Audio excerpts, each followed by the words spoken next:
राम जय राम जय जय राम। श्री राम जय राम जय जय राम।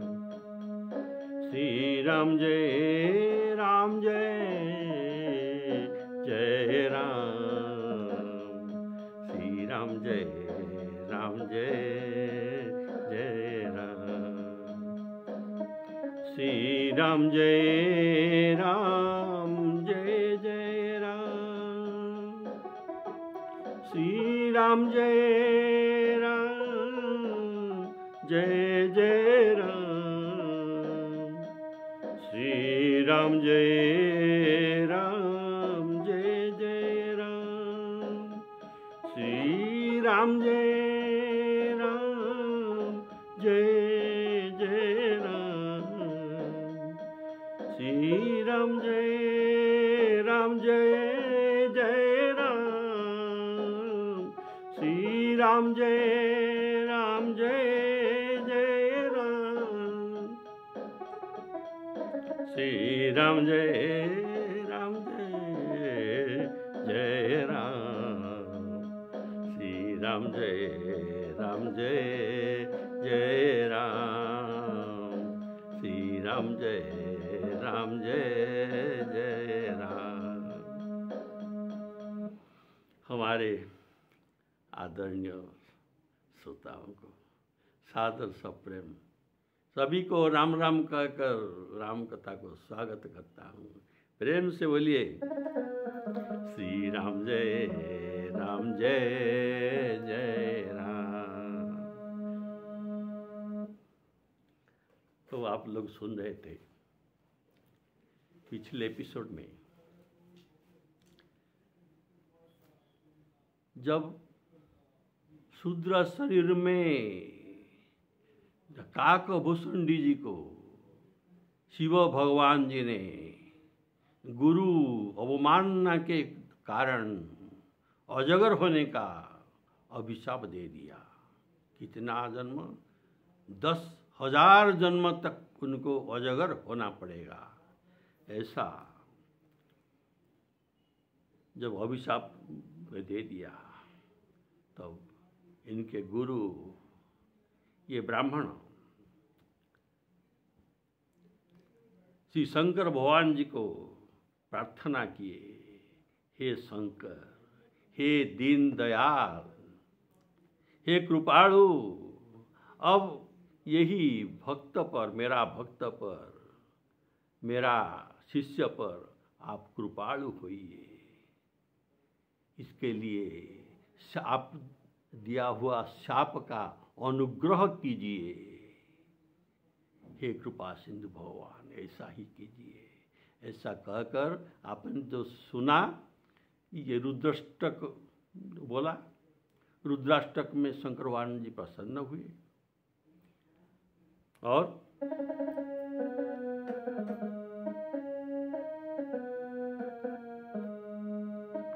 शंकर दीन दयाल,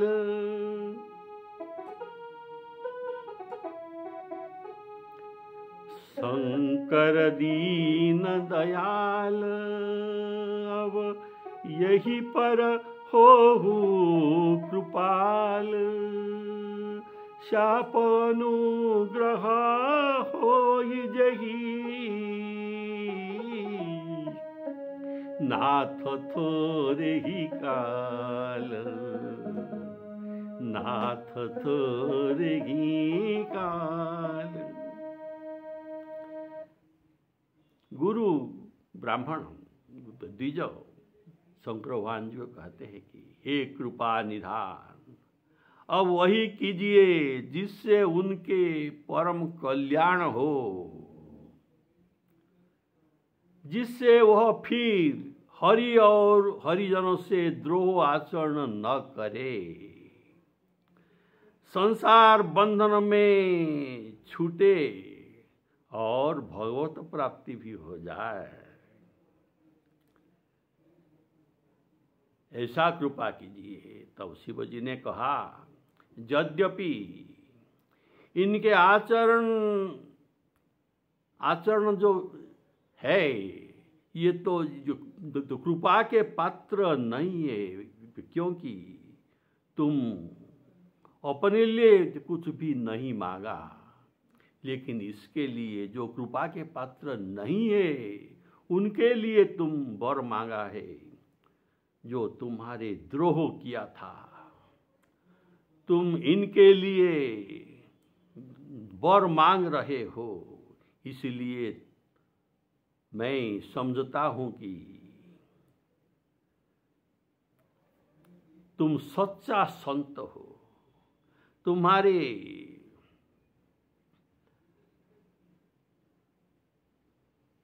ऐसा संत तुम ही हो सकते हैं। अगर तो संत का उदाहरण तो कैसे? जो अपकार किया है उनका भी उपकार तुम चाहते हो। देखिए इसका उदाहरण में परशु अर्थात कुल्हाड़ी, परशु अर्थात कुल्हाड़ी को खड़ मानिए, इनको खड़ का उपमा दिया गया है, और चंदन वृक्ष को संत का उपमा दिया गया है। चंदन वृक्ष संत और कुल्हाड़ी है खड़। तो परशु के द्वारा चंदन वृक्ष को काटने पर भी चंदन इनका उपकार ही सोचता है और इनको सुगंध देता है, इनको सुगंध देता है। ऐसे दारुण पाप किया हुआ इस शिष्य पर मेरे कृपा के वरदान तुमने मांगा, अतः तुम्हारे सुपारिश जो इनके ऊपर हुआ, मैं इनके ऊपर कृपा करता हूँ। बोलिए श्याम रामचंद्र की जय।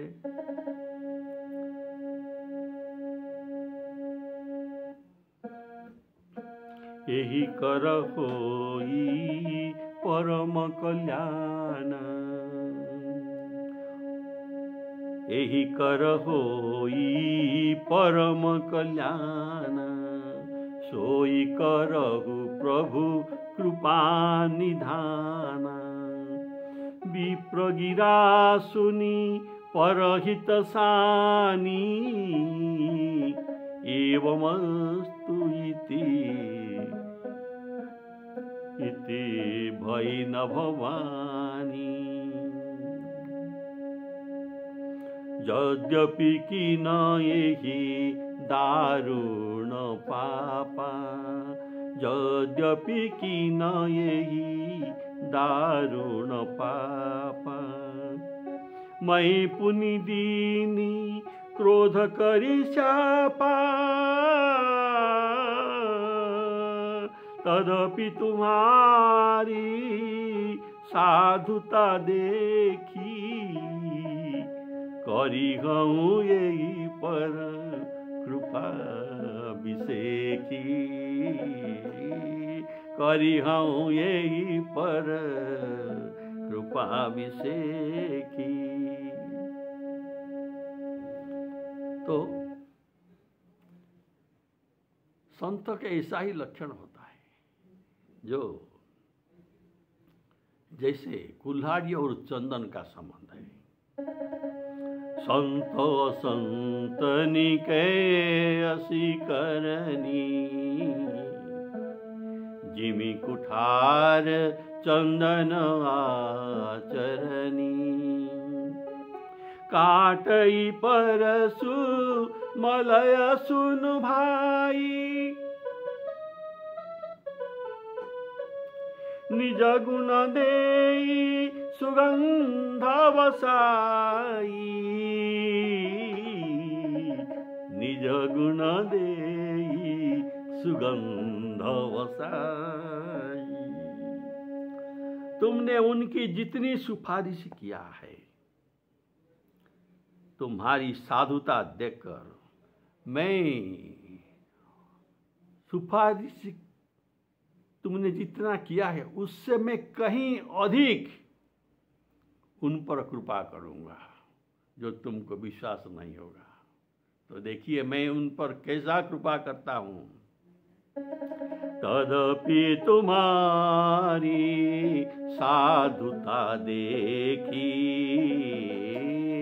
करी हूँ यही पर कृपाभिषेकी। कृपाभिषेकी, अपार कृपा करूंगा, थोड़ी कृपा नहीं, बहुत कृपा करता हूं। बोलिए सियावर रामचंद्र की जय। शंकर भगवान जी ने कहा, हे द्विज, जो द्विज क्षमाशील और पराया ही हित करने वाले हैं, वो मुझे खरारी श्री रामचंद्र जी के समान प्रिय होते हैं। हे द्विज, मेरा शाप तो कभी व्यर्थ नहीं जाएगा, यह अवश्य फल देगा। तो इसमें मैं कुछ लाघव कर देता हूँ, शाप का कुछ लाघव कर देता हूँ। तो कैसे ना, इसको सहस्र 10,000 जन्म पर्यंत जो अजगर होने के लिए अभिशाप दिया था, उसका मैं थोड़ा कम करके 1,000 वर्ष कर दिया। इनको मैं 1,000 वर्ष कर दिया। और देखो, ये जन्म मरण जो इनका होगा,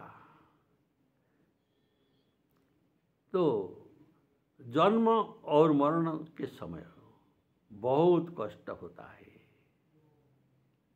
इसको कोई कष्ट नहीं होगा, ऐसा मैं वरदान देता हूँ। और पिछले जन्म का ज्ञान वर्तमान जन्म में ये नहीं रहता, जीव भूल जाता है, लेकिन इनको पिछले सभी जन्म का याद बने रहेगा। और इसका मैं प्रमाण देता हूँ, अर्थात मेरे वचन कभी असत्य नहीं होगा।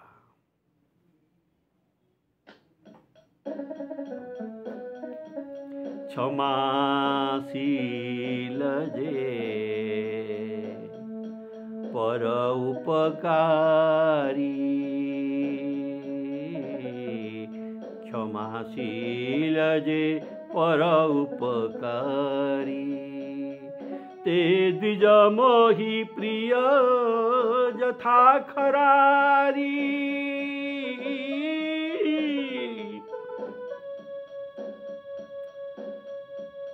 मोर साप द्विज व्यर्थ न जाई, जन्म सहस्र 1000 जन्म सहस्र अवश्य यह पाई। जन्मत मरत विषम दुख होई, जन्मत मरत विषम दुख होई।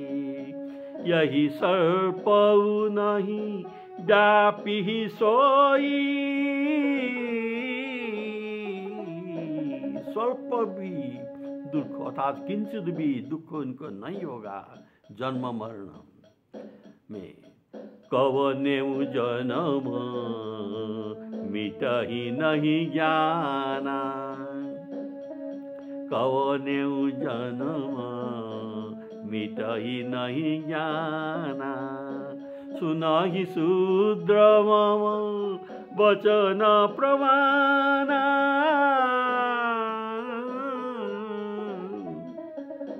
कवनेउ जन्म मिटहि नहीं ज्ञाना।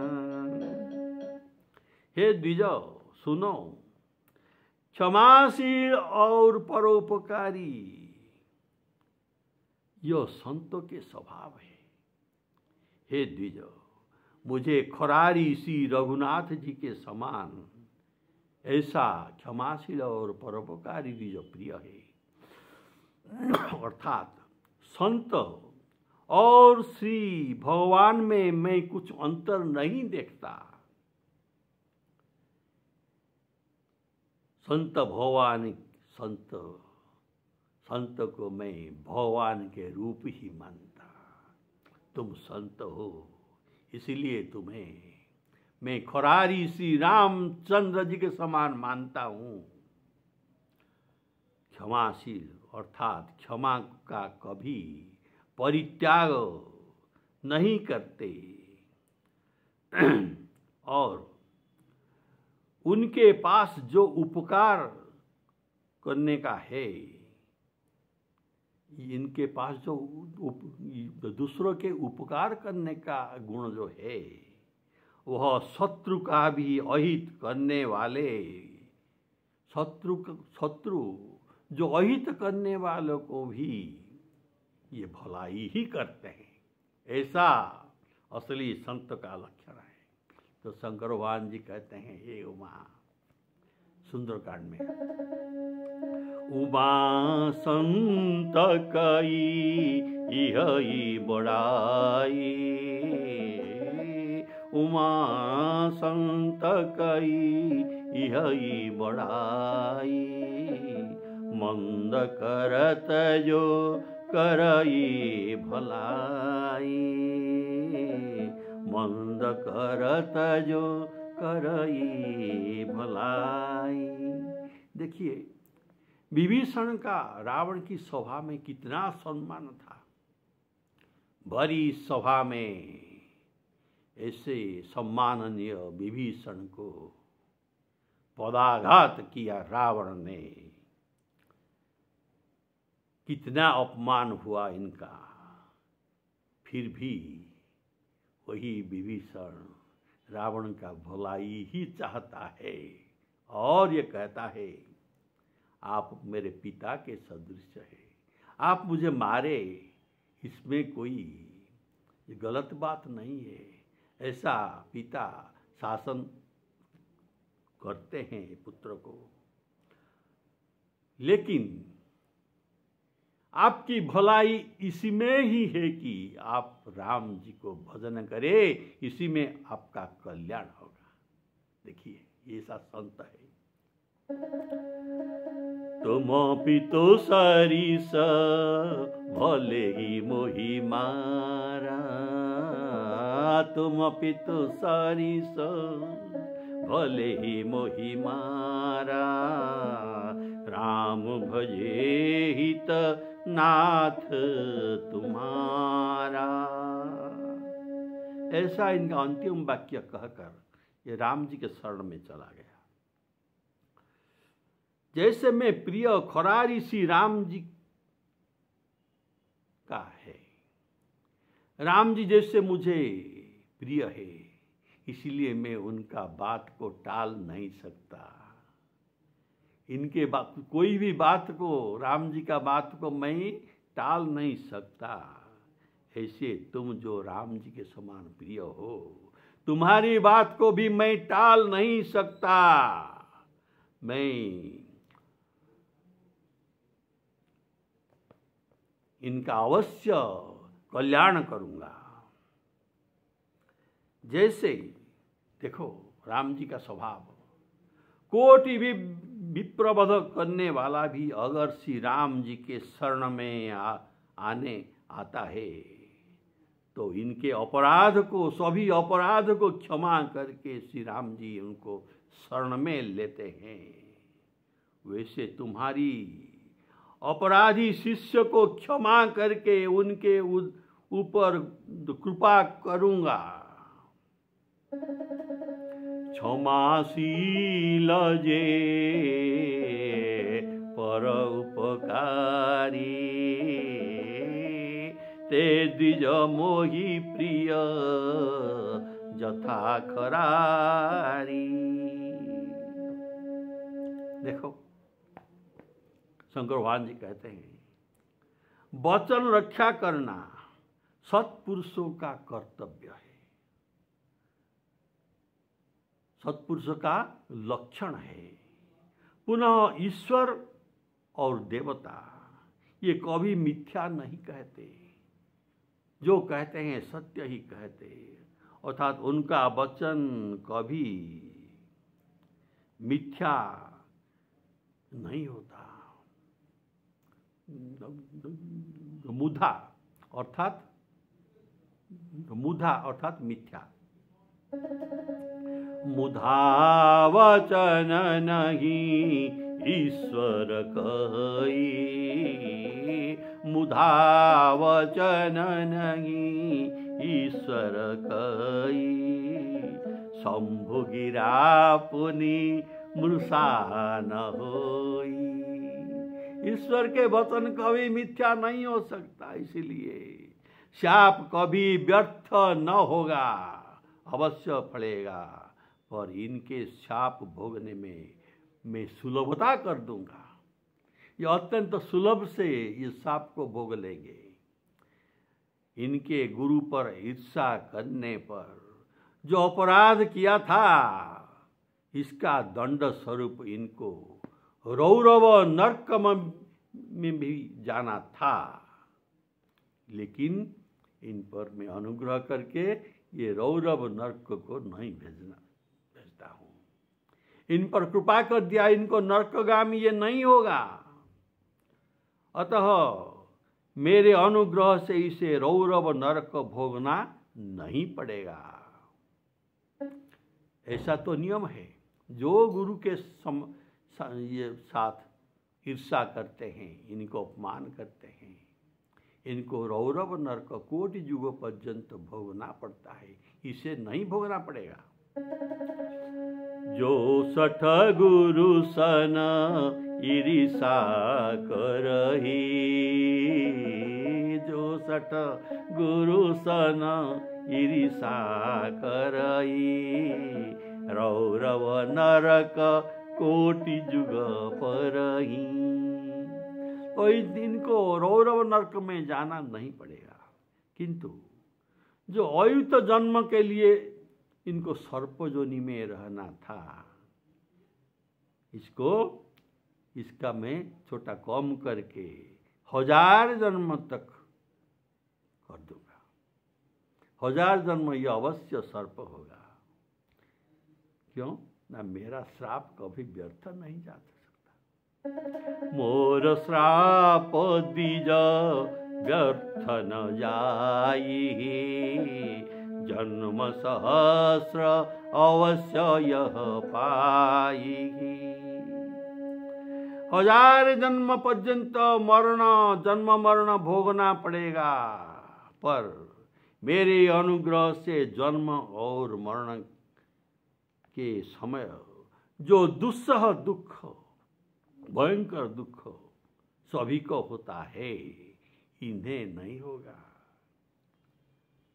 केवल जातस्य ही ध्रुव मृत्यु, ध्रुव जन्म मृत्यु, ऐसा मरेगा और फिर जन्म लेगा, मरेगा और जन्म, लेकिन कुछ भी पीड़ा नहीं होगा।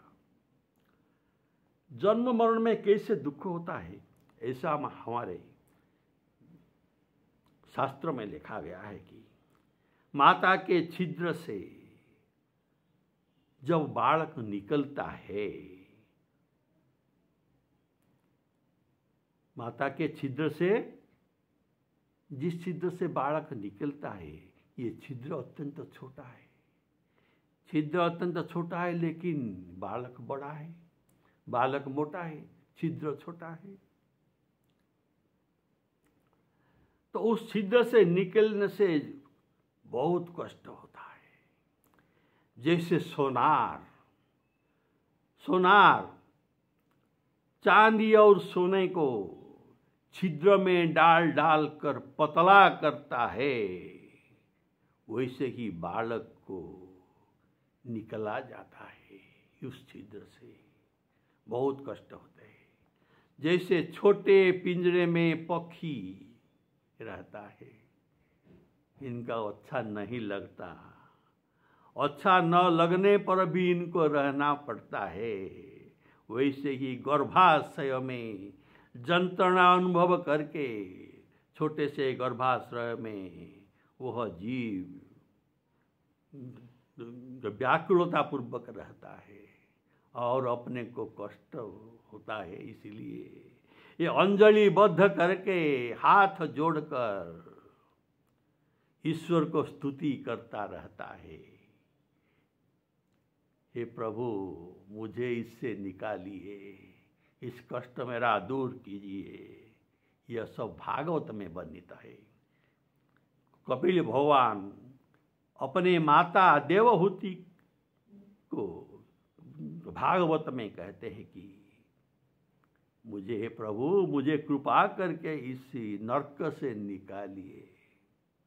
और मरते समय, ये तो जन्म के समय कष्ट, और मरते समय जो कष्ट में ऊर्ध्वश्वास होता है, ऊर्ध्वश्वास जब होता है ना, ये ऊर्ध्वश्वास पंच प्राण में, हमारे शरीर में जो पंच प्राण है, कौन सा?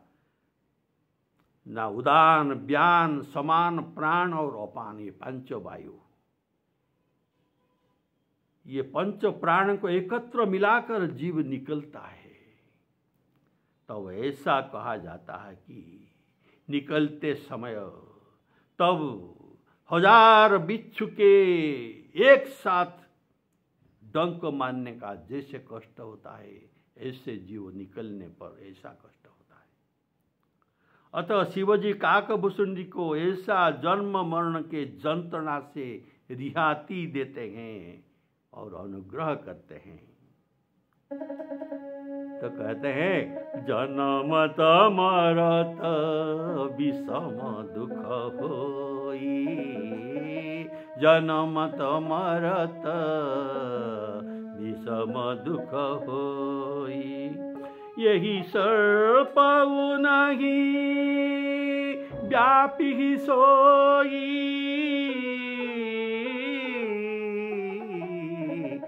जन्मत मरत विषम दुख होई।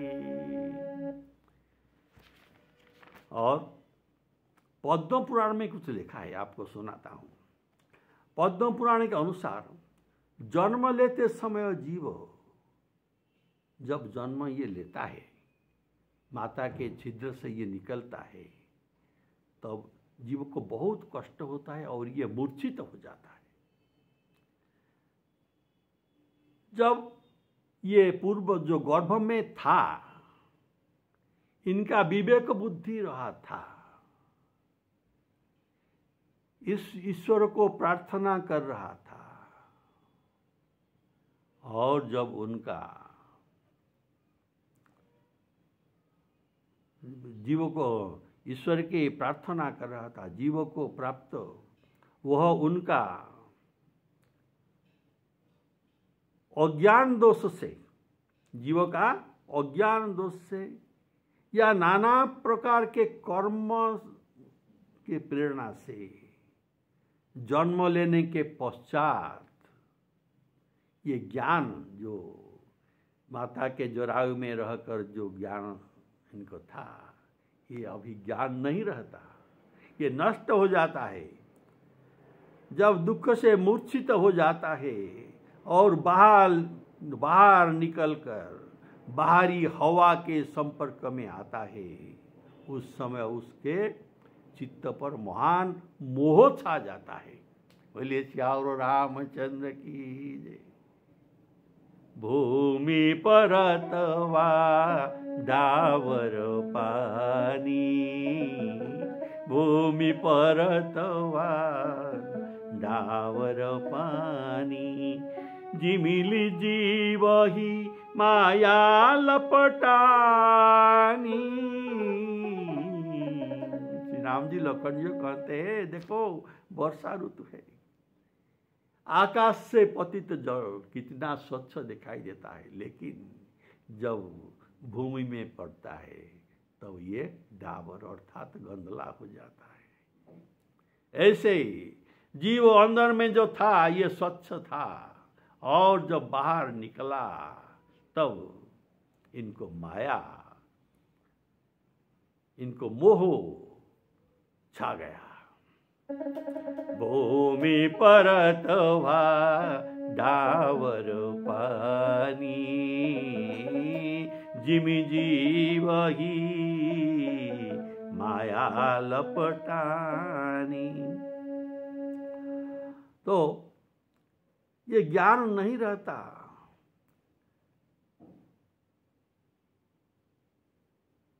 जन्म लेने के पश्चात ये नष्ट हो जाता है।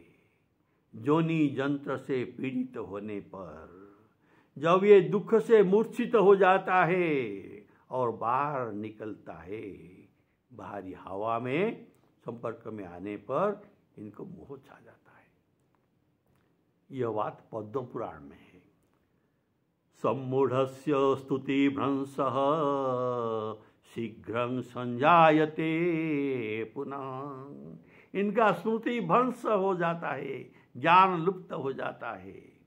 शीघ्रं संजायते पुनः, पृथ्वी में इनका जन्म लेने के बाद तत्क्षणात इनका ये सब ज्ञान नहीं रहता। किंतु मेरे प्रसाद से हे शूद्र, गर्भ में प्रभु की कृपा से जो ज्ञान प्राप्त होता है वह जन्मते समय कष्ट के कारण जो नष्ट हो जाता है, लेकिन तुम्हारे नष्ट ये ज्ञान नहीं होगा, तुम्हारे नष्ट नहीं होगा। तुमको पूर्व जन्म अर्थात जितने जन्म का तुम जन्म लिया हो उनमें ये सभी तुमको याद रहेगा, तथा आगे भी जो तुम जन्म होगे उसका भी ज्ञान तुमको रहेगा। वह भी ज्ञान रहेगा कि संसार नाशवान है, तथा इस शरीर में जो कुछ हुआ, अभी जो प्रेजेंट शरीर है, इस शरीर में जो कुछ भी हुआ वही भी स्वर्ण रहेगा। यह सब मेरा प्रमाण है, अर्थात ये कभी मिथ्या नहीं हो सकता।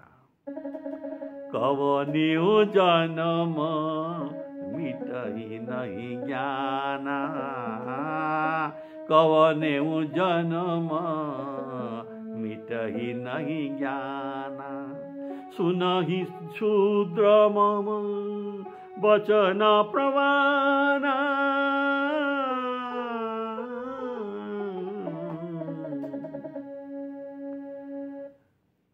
तो शिवजी अवडर दानी है। इनके दान देना अभी शुरू हुआ है और अगले एपिसोड में ये कितना ज्ञान देंगे इसका कोई हिसाब नहीं। कितना वर देंगे, कितना कृपा करेंगे, इसका कोई हिसाब नहीं। इनका स्वभाव ये देते देते थकते नहीं, तो देते ही रहेंगे। काकभूषुंडी को ऐसा सम्माननीय पद आने के लिए ये सब कुछ दे देंगे। तो आप अगले एपिसोड में सुनेंगे। और भी बहुत कुछ वर देते हैं, वर का वर्षा कर देंगे, झड़ी लगा देंगे इनके ऊपर, काकभूषुंडी के ऊपर। श्री सीताराम अर्पणमस्तु।